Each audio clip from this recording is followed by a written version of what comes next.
Atom के बारे में ये कंसिडर किया जाता था जी कि एटम जो है वो सबसे छोटा यूनिट होता है किसी भी चीज का, और एटम जो है एटमोस के वर्ड से निकला था।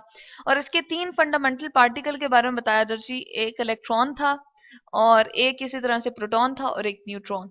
लेकिन आज हम बात करेंगे डिस्कवरी ऑफ इलेक्ट्रॉन के हवाले से। ये किसने दी थी जी? ये सर विलियम क्रूक्स ने दी थी। और इन्होंने किस तरह से बताया था कि इलेक्ट्रॉन किस तरह से जो है वो डिस्कवर हो, किस तरह से ये बिहेव करता है। या डिस्चार्ज ट्यूब एक ले ली थी ग्लास की बनी हुई, और उसके अंदर इलेक्ट्रॉन की रेस को उसने ऑब्जर्व किया था और बताया था कि ये इस तरह से बिहेव करती हैं। और कब बताया था जी? इसको इन्होंने डिस्कवर किया था 1895 में। और इस तरह से एक्सपेरिमेंट किस तरह से किया था, चले हम ये देख लेते हैं। ये बनी हुई जो आपको नजर आ रही है इलोंगेटेड सी, ये जी ग्लास ट्यूब है, ठीक है। और इसको हम डिस्चार्ज ट्यूब भी कहते हैं।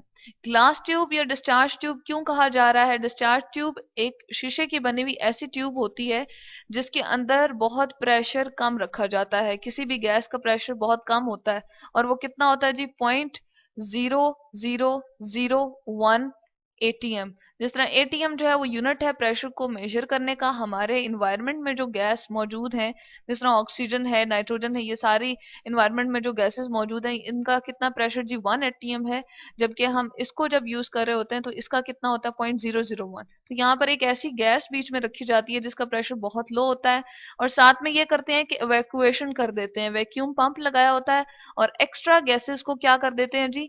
बाहर निकाल देते हैं, ताकि यहाँ पर सिर्फ और सिर्फ वो वाली गैस रह सके जो हम रिक्वायर्ड करते हैं, यहाँ पर रखी जाती है। उसके बाद ये जो आपको रेड कलर के दो नजर आ रहे हैं, एक ये है और एक ये है, इसको कहते हैं जी कैथोड, और इसको कहते हैं एनोड। एनोड जो है वो क्या होता है? अटैच होता है पीछे बैटरी से वायर के साथ। इसी तरह से कैथोड भी अटैच होता है पीछे बैटरी से वायर के साथ। अब ये जो दोनों रेड कलर के बने हुए, ये मेटल के बने हुए होते हैं। जैसे आप आयरन ले लें, लोहा ले लें, लोहे के बने हुए होंगे, या फिर किसी चीज जिंक के बने हुए होंगे, या कॉपर के बने हुए होंगे, जो मेटल जिनकी सरफेस शाइनी होती है और अपने अंदर से इलेक्ट्रिसिटी को पास कर सकते हैं। तो यहाँ से हम क्या करते हैं, बैटरी को हाई वोल्टेज दी हुई होती है। यहाँ पर आपको दो टर्मिनल नजर आ रहे हैं, पॉजिटिव और नेगेटिव। जो आपके पास ये मेटल का इलेक्ट्रोड, इलेक्ट्रोड का मतलब होता है जी, इलेक्ट्रो का मतलब होता है चार्ज, ठीक है।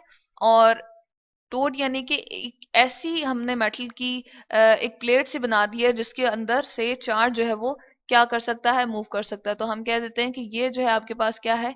इलेक्ट्रोड है, ठीक है। इसी तरह से ये भी इलेक्ट्रोड है। अब एक इसको इलेक्ट्रोड को हमने पॉजिटिव टर्मिनल से बनाया, तो इसलिए इसके ऊपर चार्ज कौन सा है जी? पॉजिटिव, और इसका नाम क्या दे दिया है? एनोड। इसी तरह से इसको नेगेटिव टर्मिनल से हमने मिलाया और उसका नाम क्या रख दिया? कैथोड। अब क्या होता था, जैसे ही सर विलियम क्रूक्स ने इसको बैटरी को हाई वोल्टेज यहाँ पर दी, और जैसे ही इसको वोल्टेज को ऑन किया, या आपके पास जो पीछे बिजली का जैसे सॉकेट होता है, बटन हम ऑन कर देते हैं, तो आपने इसको क्या अप्लाई कर दिया जी? High voltage. और जैसे ही हाई वोल्टेज दी, तो इसमें से करंट जो है वो फ्लो करेगा, यानी कि इलेक्ट्रिक करंट जो है यहाँ से फ्लो करेगा। और जब इसके पास नेगेटिव चार्ज से भरे हुआ करंट जाएगा, तो वो नेगेटिव चार्ज जो है वो कैथोड में से निकलना शुरू हो जाएंगे रेस की फॉर्म में। और वो रेस किस तरह की होंगी जी? शाइनी रेज होंगी। ये जो आपको नजर आ रही है डॉट फॉर्म में, ये सारी की सारी क्या है? ये रेज है, और इनकी डायरेक्शन क्या है? नेगेटिव से पॉजिटिव की तरफ। और ये किस तरह की होती हैं? शाइन कर रही होती हैं। जिस तरह आप ट्यूबलाइट ही अपनी देखते हैं, बिल्कुल उसी तरह से आप एग्जामिन कर सकते हैं कि ट्यूबलाइट बनी हुई है, और उसके एक तरफ मेटल का इलेक्ट्रोड है, दूसरी तरफ भी इलेक्ट्रोड है। और जब करंट को पास किया तो क्या हुआ जी? इसमें से रेज निकल रही हैं, और जिनकी हम क्या कहते हैं, उनकी कैरेक्टरिस्टिक्स क्या है जी? वो शाइनी रेज होती हैं। तो इसमें से जो शाइनी रेज गुजर रही हैं और पास हो रही हैं और प्रोड्यूस हुई हैं, इन्हीं शाइनी रेज को जी हम क्या कहते हैं? Cathode rays. और इन्हीं को जब इनकी प्रॉपर्टी स्टडी की गई, इसकी खसूसियात को जब हम देखते हैं, तो ये असल में क्या होते हैं जी? ये इलेक्ट्रॉन्स होते हैं। और इसी तरह से इलेक्ट्रॉन जो थे वो डिस्कवर हुए थे। अब इलेक्ट्रॉन्स इसलिए हम कह रहे हैं कि इनकी नेचर क्या है? इलेक्ट्रॉन के ऊपर चार्ज क्या होता है? नेगेटिव चार्ज होता है। तो हम यहाँ पर कह सकते हैं कि इसका चार्ज, चले हम लिख देते हैं, क्या है? नेगेटिव चार्ज है।